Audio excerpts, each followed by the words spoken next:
When Secretary Blinken was recently here in Israel, we had a candid conversation. I said I deeply appreciated the support the U.S. has given Israel from the beginning of the war. But I also said something else. I said it's inconceivable that in the past few months, the administration has been withholding weapons and ammunition to Israel. Israel, America's closest ally, fighting for its life, fighting against Iran and our other common enemies. Secretary Blinken assured me that the administration is working day and night to remove these bottlenecks. I certainly hope that's the case. It should be the case. During World War II, Churchill told the United States, "Give us the tools, we'll do the job." And I say, give us the tools and we'll finish the job a lot faster. To me, it was absolutely unimaginable that the foreign leader of an ally of the United States, somebody that we have supported for decades, would have the audacity to actually take us to public task, not diplomatic, not something behind the scenes, but in public, in your face chastisement, like a parent talking to a child. Now, if many of you are, I imagine most of you, especially if you're watching this, you're aware that yesterday, Benjamin Netanyahu chose to actually publish a video to where he blasted the Biden administration, by extension, the United States. Now, we're going to talk today about some real problems with that. Just first of all, just the diplomatic viewpoint is really problematic for me, as you can probably tell already. But there are two other big time issues that need to be stressed here.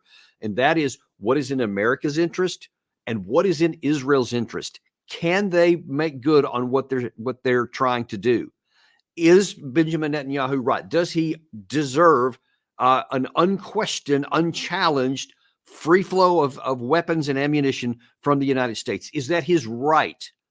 Because he's talking here as though it's his right, as though, how dare the United States not do everything I command them to do? Now, as you can see, that by itself is a major issue. We're not talking about cooperation here. We're talking about commands. That's the way he's trying to put it. He even went so far, again, like a parent scolding a child, said that Blinken told us that he's trying to get rid of these bottlenecks. I hope that's true, meaning that he doesn't know that it is, and he's barely covered over by saying, I think you're lying to me. I don't think that's the case.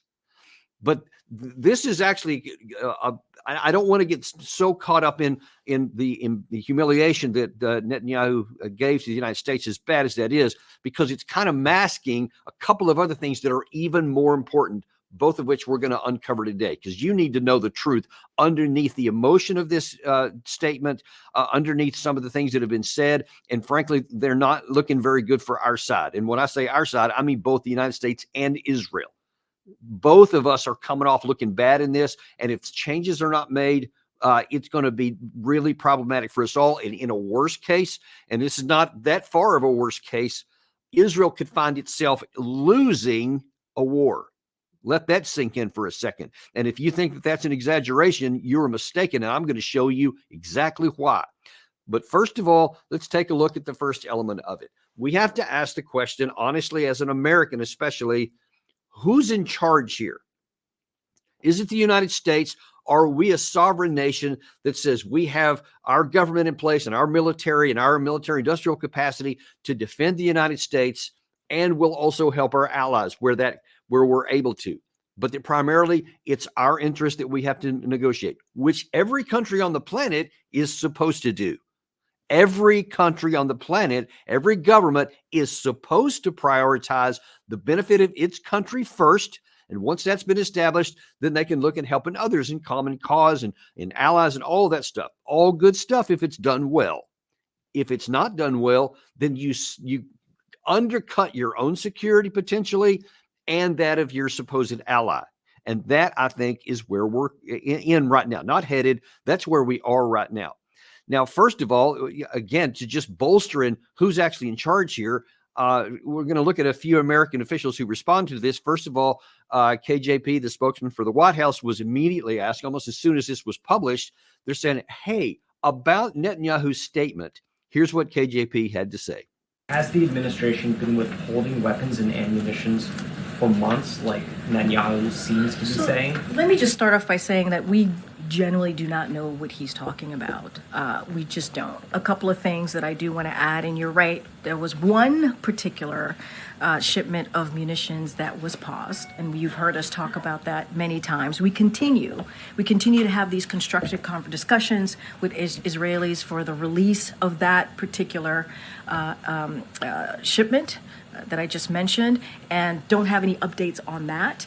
There are no other pauses, no other pauses or holds in place. Everything else is moving in due process. That is coming from Secretary Blinken. You heard directly from him earlier today. And we're going to hear what Blinken actually did have to say. And what you're going to see for him, and I'll show that in just a second, is kind of a continuation of that. I mean, here, instead of having, umbrage that how dare he talk to us like that? How dare he say something publicly like that? These things are better handled behind closed doors. And that's exactly what we're going to do. Next question. Something like this, something that shows I'm in charge here. We have the authority. We're going to handle this correctly. And we're going to make sure that our interests are taken care of. That's what should have happened here. And what we ought to be doing with those conversations behind the scenes is telling Israel, we're going to help you, but there are limits. And if you do this again, there's going to be a consequence. That's what we should be telling them. Because right now, Netanyahu thinks he has no limitations at all. He thinks that because of all of these groups that they have in the United States that are funding members of Congress, they have good friends on the Hill, they have good friends in the media, that they're just going to give them cover, that they're going to take Netanyahu's side. He is gambling on that the media and members of Congress are going to take his side against our government, and he feels that he can just blow through us and do that. Now, when you see responses like this from the White House, then it seems like maybe Netanyahu's onto something. Maybe he is running the show here, and that his risk, maybe from his perspective, is a good one and may well pay off. And in fact, let's just jump to that one, because here was Secretary Blinken literally hours after Netanyahu made his blast. Here's how he responded. I'm not going to talk about what we said in diplomatic conversations. I can just say again that we have a commitment to make sure that Israel has what it needs to defend itself against a whole variety of threats. Gaza is part of it, but it far surpasses Gaza in terms of the threats they face. The president's committed to that. We continue to move these different cases through our system on regular order. We have one case that the president's talked about publicly, about the 2,000-pound bombs and concerns that we have about them being used in densely populated areas. That remains. We continue to work through that, but there's been no change in our posture, which our posture is, again, to make sure that Israel has what it needs to defend itself across these many threats. Many of the systems that are moving through our system are ones that have been on order for, in some cases, years.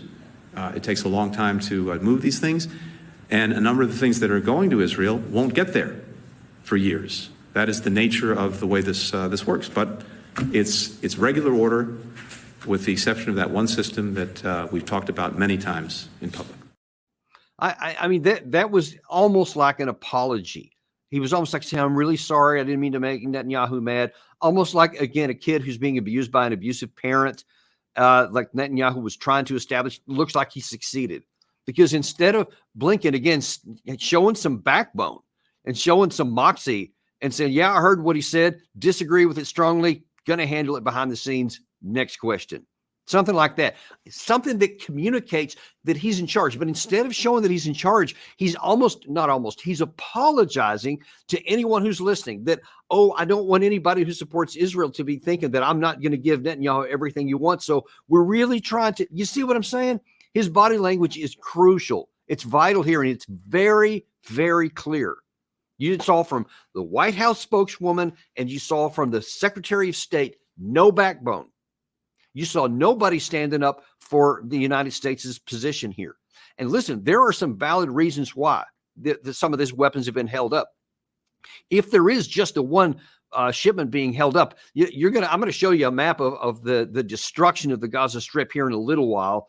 and you're going to see there's lots of red dots everywhere. Buildings have been wiped out and destroyed, and infrastructure has been systematically eliminated, et cetera. And you're going to see in the bottom where Rafah, we've been talking about that for a better part of a couple of months or so. You're going to see there's not as many red dots down there because we haven't given them all the weapons that they've needed, all the ammunition that they've needed to wipe that part out. So it hasn't been destroyed as much.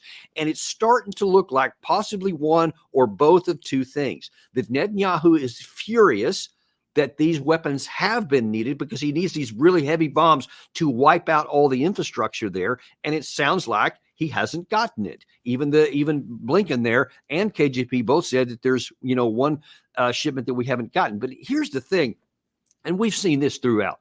Netanyahu makes a statement. The United States makes a statement. Biden himself will say what our standards are and what our objectives are and what we want to be careful about not killing innocent people and not wanting to provide weapons to kill innocent people. And instead of being firm on that, we're being wishy-washy and almost like hoping that Netanyahu doesn't get mad that he'll do something else. And instead of being firm and saying, okay, it's not just a 2,000-pound bombs. I'm not going to give you anything if you don't change course. And instead, they have been. You remember Biden said that it's a red line. And if Ukraine or if Israel goes into Rafah, we're going to cut off shipment. Israel went into Rafah. But Netanyahu said, I don't care what you're saying. We're going to do what we want to do. So they went in with tanks and several other things in the middle of Rafah. And other than holding that one shipment, nothing else has happened. You didn't hear Biden come back on and say anything. He didn't. And when asked specifically about what about the red line, you said it's going to Rafah. Now they just changed it. Oh, well, I mean, that wasn't the red line. And I'm not actually going to hold weapons and ammunition that they need to defend themselves. So all you're doing is holding one category basically back of weapons while Israel continues to go on and methodically still pulverize the area and still continue to kill so many innocent people. And you haven't seen any change in their policies. So that's one issue that Netanyahu seems to be mad, but he's still kind of trying to go and do it with the weapons that they have, with the ammunition that we still are providing. As Blinken admitted there, we're still giving him all this other stuff. It's just not enough. So it could be that Netanyahu's just angry because he didn't get the biggest bombs to cause the most destruction in the shortest amount of time. That would be consistent with his behavior and his intentions here. But there could also be an additional issue. And you've heard me talk about it a little bit here in recent weeks, and it's starting to pick up some steam. There is evidence that the Israeli Defense Forces have already decided they are going to attack into Lebanon, that they're going to attack Hezbollah and try to push them back. I think it's about 25 kilometers or so to the Litani River, which is from an area from which they can no longer range normally with artillery fire into northern Israel. Now, for your knowledge, there has been a lot of flare up here recently. I've been on a number of news shows talking about some of the flare up in activities where legitimately last week, Hezbollah launched in one day 200 rockets into the northern part of Israel. And of course, people are saying, look, see, they're being aggressive. They're being belligerent, and Israel's got to do what it needs to take care of its security. What they're not telling you on the Western media, what they're not telling you in hardly any of the stories that I read, unless it's buried very deeply, is that Israel assassinated a senior Hezbollah leader prior to that, the day before, if I'm not mistaken, or it might have even been just hours later that Hezbollah responded. So Israel took the fight first to them. And of course, this stuff has been going back and forth across the border almost from the beginning. It's just maintained at a fairly low and sustained level. It hasn't gotten too big by either side. But Israel took it to a general and assassinated another one. And they've done that many times. And this time, Hezbollah hit back hard with a large number of fires. Well, now then that's putting more impetus to Israel to say, we got to get rid of this. Here's the thing. That's not the only way to get rid of it. Hezbollah has said from the outset, and again recently, all of these attacks are tied to Israel's attack into Gaza. And if they stop the war in Gaza, if they have a ceasefire, Hezbollah is going to have a ceasefire. Listen, folks, Hezbollah doesn't want to get into a war with Israel. They don't, because they know that Israel has extraordinary firepower, especially if the United States gives them all the weapons that they need. but they are also not willing to take the weapons and ammunition and capability that they have while their co-religionists right across the border are continuing to get wiped out, especially the innocent civilians. They've made that very clear. So if we want the Hezbollah to stop, then we need to have a ceasefire and bring this war to a stop. The U.S. has said we want a ceasefire. We sponsored a UNSC Security Council resolution to have a ceasefire, an immediate ceasefire. Had no teeth in it, and we haven't done anything to actually hold Israel to their feet to the fire. So we haven't required them to do it, and they haven't. We've said that we wanted to. We've said we want a two-state solution. We said we want something that's going to happen so that there's a chance for the people of Palestine to have a peaceful future, for the Israeli people to have security, stability, and a peaceful future. We want that for both sides. That's what we say with our words. But then what we do with our actions is whatever Netanyahu has told us, or nearly everything. But you see, Netanyahu's not satisfied with 90% compliance. He wants absolute doing whatever we say. He wants us to be completely submissive to everything he says, and he will be angry. And now he's given voice to it if he doesn't get his way. If he does what it appears that he's trying to do, which is take the war into Lebanon, then he's going to have a lot of problems. And what the second possibility with this tirade is that he wants an unlimited number of ammunition and weapons, not just to blow up the Rafah in the southern Gaza, but because he knows that if he's going to go into Lebanon, he's going to need a lot of ammunition, weapons, air defense interceptors, a bunch of stuff, and at a high level. And let me make sure that you're aware of this, folks. Israel going into Lebanon isn't just an expansion of the war, as bad as that would be, and the possibility that it could get us drawn into it, the possibility it could get Iran drawn into it. They may not stay passively by if the war is carried into Lebanon, because it is their biggest client state, the Hezbollah in Lebanon. So they may not stay passive either. But Israel cannot, and this is so important for you to get, Israel cannot conduct this war unless they have massive and sustained ammunition and weapon support from the United States. Now, how much weapons and ammunition do you think we have? And we're talking like interceptors for the Iron Dome, artillery rounds, tank rounds, and we're going to hear from somebody else who's going to detail why that's so important. Do we have that? If you haven't been watching all of our shows, you may have noticed that the United States just signed President Biden a few days ago a long-term support to Ukraine to give these same categories of things. Now, how big do you think our support and our capabilities are in our own inventories, our own 120 millimeter tank rounds, our own interceptor missiles, our own artillery? We already know that doing everything we can, there's not enough capacity to give Ukraine all of it once. And now then you're talking about another spurt of a possible high intensity conflict from the Israeli side that's going to demand even more to that. And I can just guarantee you and flatly say it categorically, you will dig into our wartime stocks. You will deplete our capacity to fight wars if we need to. That's why I'm telling you so emphatically, this is an American national security issue. Our interest must predominate. The United States cannot, must not deplete our ammunition supplies for two nations in high intensity conflict, because we don't have the capacity to replace it. And should we need it, should we actually get into a war somewhere, we won't have enough to defend ourselves. Let that sink in for a moment, folks. And listen, I know a lot of people who are watching this probably already angry because I'm saying something besides just whatever Netanyahu says, whatever Israel says, we should just give it without consideration. I'm sorry if you're upset, but listen, you should be upset. You need to be upset, not at me. You need to be upset, first of all, at Netanyahu, or first of all, at our leadership, and secondly, at Netanyahu, because they're putting your security at risk. And I assure you, there are plenty of people around the world who would like to take advantage of that, and in the wrong set of circumstances, may. Let's don't give them a chance. But let me show you what I'm talking about. Here's what Daniel Hagari, one of the spokesmen for Israel, has said just yesterday. Hezbollah's increasing aggression is bringing us to the brink of what could be a wider escalation, one that could have devastating consequences for Lebanon and the entire region.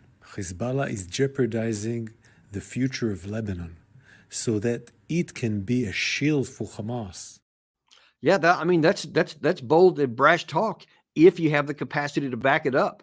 But as this former Lebanese general said on a regional television network, there's more things involved than that. Let's say that you have full-fledged war over Lebanon. You need the army, you need the weapon, and the ammunition. And you fight the war with, the Iron Dome. You fight the war with the Merkava, 120 millimeters ammunition, and you fight the war with artillery. You fight the war with drones, and all of that depends on the aids from the United States of America. And then if you want to go into full-fledged war and the regional war, what would be the situation or the stance of Iran?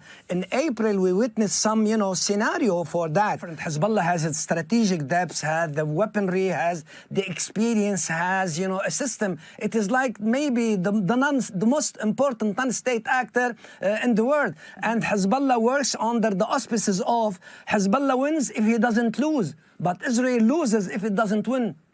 Let me reiterate that last point. That was so important what he just said there.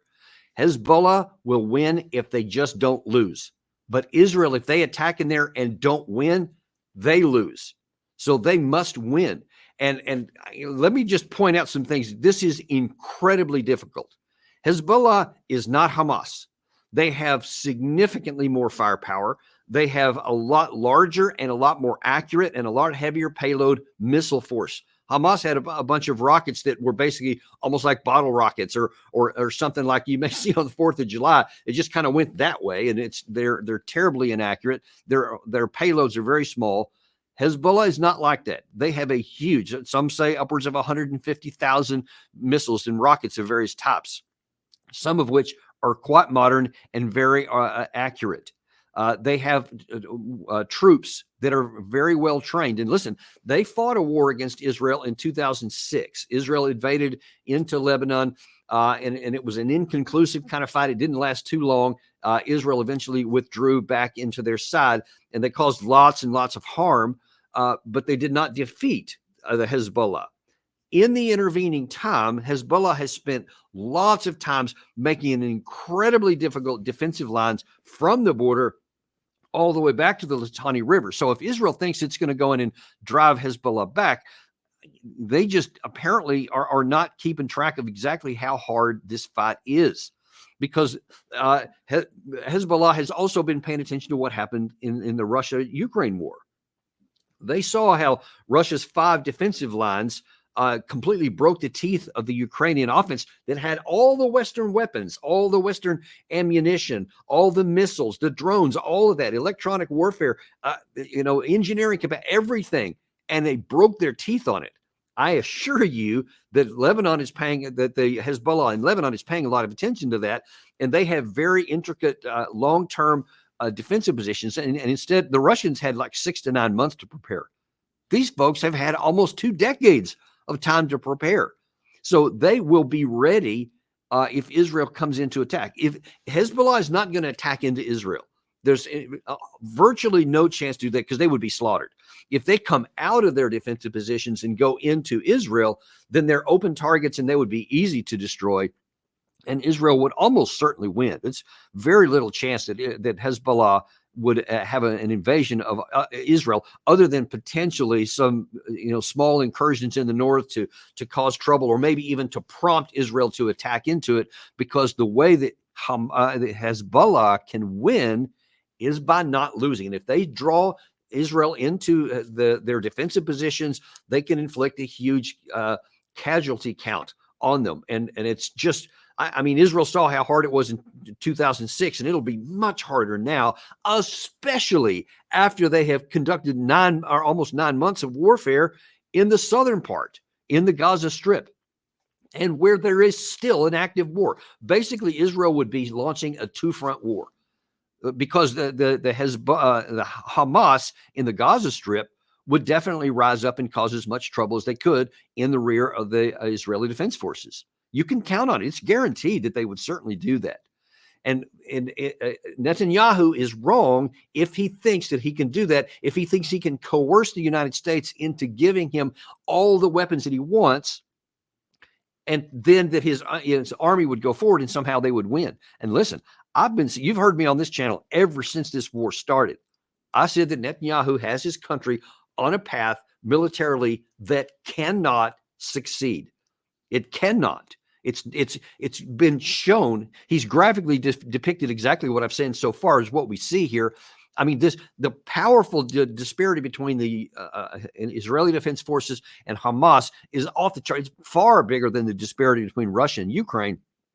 And yet you're seeing after 9 months of war, they still can't win. Just like we didn't win after 20 years of war in Afghanistan against an enemy who is also extremely inferior to us in a technological capacity. But this isn't a traditional war.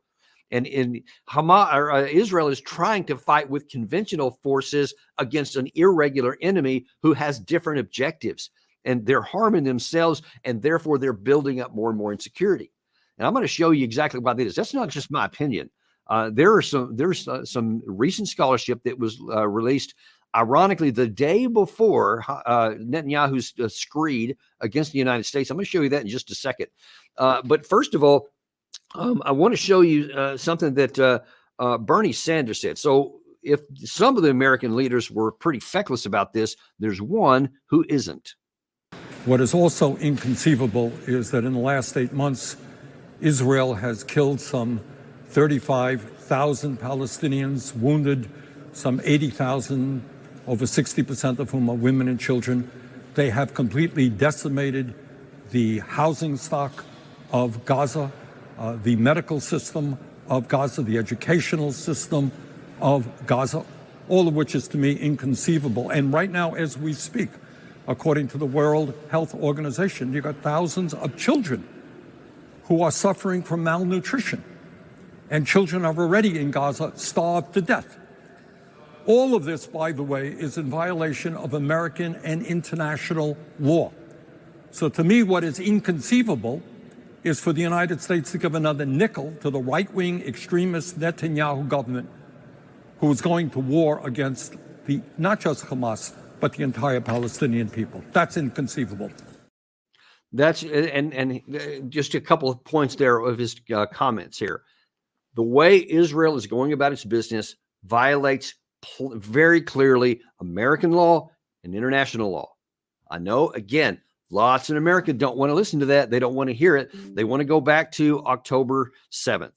They want to say all these things that the Israelis suffered, and there's been a lot of them. Gary, if you can throw that video up there, because I don't want to minimize the Israeli loss here and the things that happened to them on October 7th. It's legitimate. I mean, here's one of the memorials that are set up in Israel, and you just see this sea of people that were murdered on October 7th, and they deserve justice. The people of Israel deserve peace. I strongly believe that all of the people of Israel should be able to live in peace and have a stable future. But it's not just the Israelis, it's also the Palestinians. And so for all of these, and those resonate well on American television, and they pull at our heartstrings because, some of them were going to concerts or just living in their houses and were just attacked in the most barbaric ways. And our hearts go out to them. And we just can't imagine the barbarity that went into that. But folks, that's not the only barbarity. You cannot say because of what happened to Israel that everything is on the table in retaliation and that the innocent people in Palestine don't care. Folks, this is what Bernie Sanders was talking about here. I mean, kids are starving to physical, literal death. The malnutrition is off the charts. I think that the number of trucks, the aid trucks that are required to keep the population properly fed and nourished is about 500 trucks per day. Last I saw, they're getting about 80. So there's not enough to feed everybody. There's not enough for anybody to get enough. So everybody is suffering malnutrition, which is going to have permanent results in a lot of people. That violates American national interest. That violates American law. You can't just wantonly kill a bunch of people in going after your objectives. Now, many say, oh, well, it's just collateral damage. It's unfortunate, but that's just how it works in war. We do it. Our officials have been saying that somehow to cover over. No, we don't. And let me show you graphically. Here's a map of the Gaza Strip that's very recently put together. All these red dots you see there is the destruction of the civilian infrastructure in there. And you can see this is not collateral damage. This is methodical wiping out. Bernie Sanders mentioned this in there. Their hospitals, all the universities have been wiped out. All the hospitals have either been destroyed or rendered inoperable. They don't allow them to get enough medical supplies in there. Some whole categories they won't even allow. Children in the Gaza Strip are having amputations done without anesthesia in many cases. And you get into water treatment facilities, food processing, farming, all of it has been wiped out. Secretary of State Blinken, 3 or 4 months back, I think it was, maybe even longer, came on and admitted that 100% of the population of the surviving people, which is about 2-point-something million people, are now dependent on 100% food aid. 100% of the people, 100% dependent on stuff coming in. They have lost the ability to sustain their lives because Israel has methodically wiped it out. That violates the laws of war. So international laws have been completely violated. It is proper for the United States to say, you're not going to use our weapons to do this kind of methodical destruction. Here's the thing. And again, I know some of you are really angry about this because you don't want any kind of prohibitions. You want to be able to say, like many people in Israel do, all of the Palestinians none of them are innocent. They voted for Hamas in 2007. And somehow you think that because they voted for Hamas, that now that they're all culpable in whatever this tiny little leadership does, that now all the people should die, that little children should die. Gary, put those videos back up there again just a second ago that you were showing there. Because what Hamas did, does this child here that they're showing that are looking for food, do they deserve to starve to death? And I listen, there are a lot worse pictures I could show here, but I think YouTube would probably block us if we did. But you need to know that there's lots of videos out there of just maimed children and women and old people who are dying, not just the Hamas fighters, all kinds of people. None of them deserve this any more than any of those people in the Israeli video that we showed at the beginning. None of those people deserve to be killed. None of those people deserve what happened there. Neither do the Palestinian side. And it is required, it is obligated for the United States to say, we're going to uphold international law. We're going to uphold American law. And we're going to require anyone who uses our assets to do it. We should not apologize for it. We should not be embarrassed about it. And Israel would benefit if we had the backbone to stand up and do what's right. And let me show you why. So I just repeated something I've said many times, that Netanyahu has this country on a path that won't succeed. There's new scholarship out that came by a retired IDF Colonel, Ron Tira, ironically, the day before Netanyahu's statement on the 16th of June, where he says Israel's conduct of the war after October 7th is this carelessness or wrongdoing. And in this, he says a few important things. Gary, if you can toss that up there. I'm going to read part of this here because it's so important here. In the middle of the part here, you see the war must therefore be conducted by a coalition. Indeed, the war began with an unprecedented alignment of the United States, the West, and moderate Arab countries on Israel's side. But Israel's refusal to conduct a dialogue with the international partners on the nature of the regime that will replace Hamas, foot dragging on the humanitarian issue, extremist messaging, and poor management of the legal dimensions have resulted in a severe damage to Israel's legitimacy and ability to harness the international community's help in achieving its war objectives. So you can see there what I'm talking about. This is an IDF general, this a colonel. He had 40 years of experience in Israel, former fighter pilot, someone who loves Israel. I assure you, this guy wants peace for Israel as much or more than anybody in Israel. And I am right next to him. I'm in complete agreement with him that I want to see Israel people get security. This isn't going to do it. Then continue on. Bring that back up if you could, Gary. The damage was done with no associated gains. All the things that he's talking about up there about how Israel is ignoring humanitarian concerns. He's ignoring any possibility of having Hamas having the Palestinian people have a future and hope.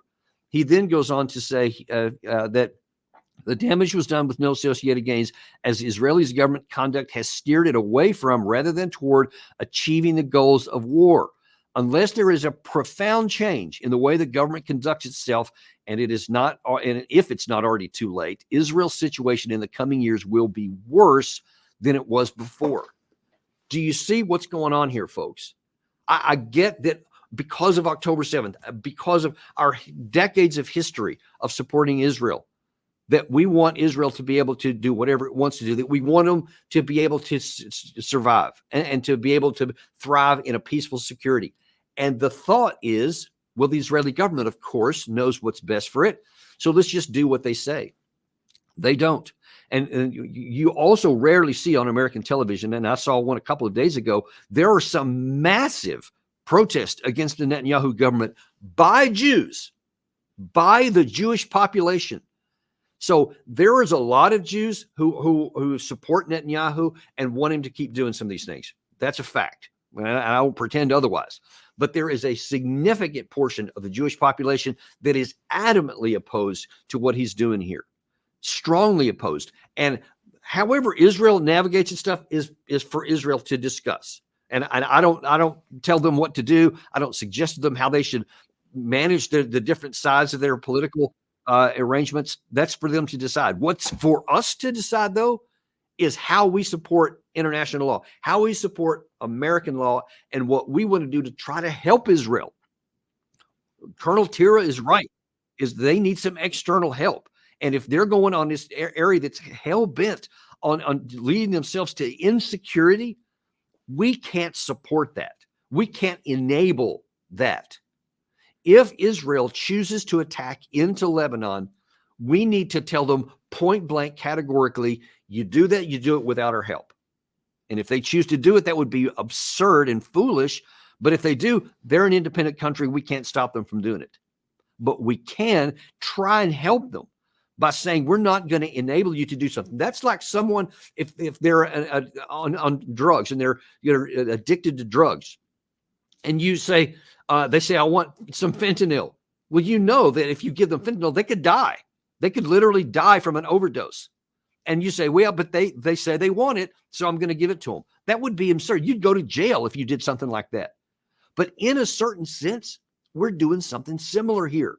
Because if Israel attacks into Lebanon, they have a possibility of drawing Iran into the war, because Lebanon is their closest ally.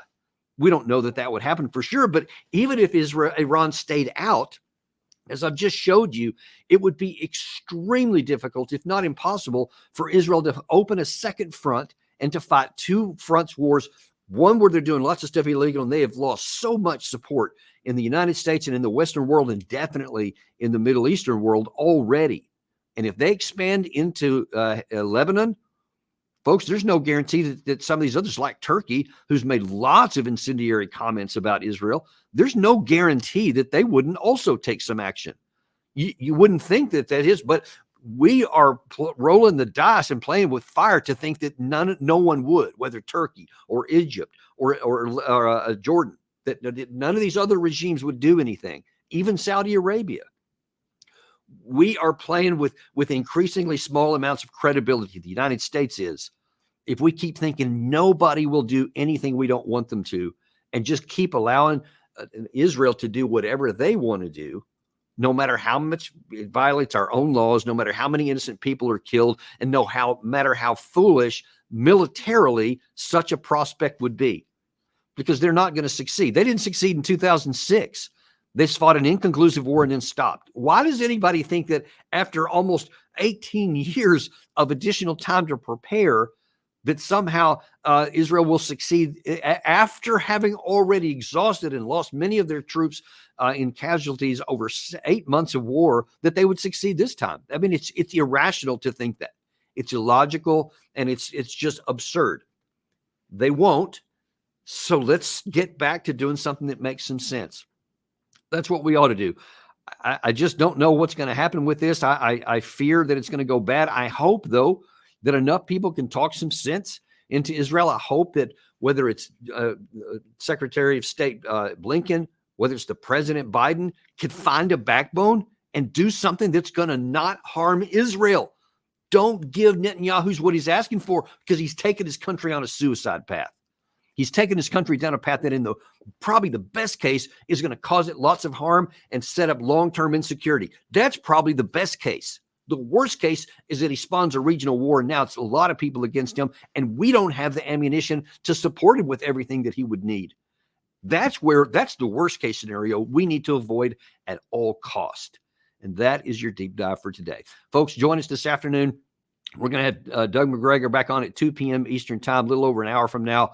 And like always, you don't want to miss this. Doug really brings some illumination into the situation with what's going on with the Russia-Ukraine war, with Putin's recent trip to North Korea and what all that means, both for that war and for our own interest in the region as well, because we got some trouble there too.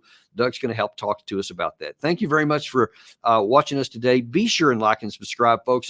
You hear me say that a lot, but looking at the percentages, about 60% of the folks watch this show, but they don't subscribe to it. And it is so important because that helps YouTube give us the algorithms we need to expand this message. And lots of people need to hear this message. So thank you. We'll see you in an hour or so with Doug McGregor.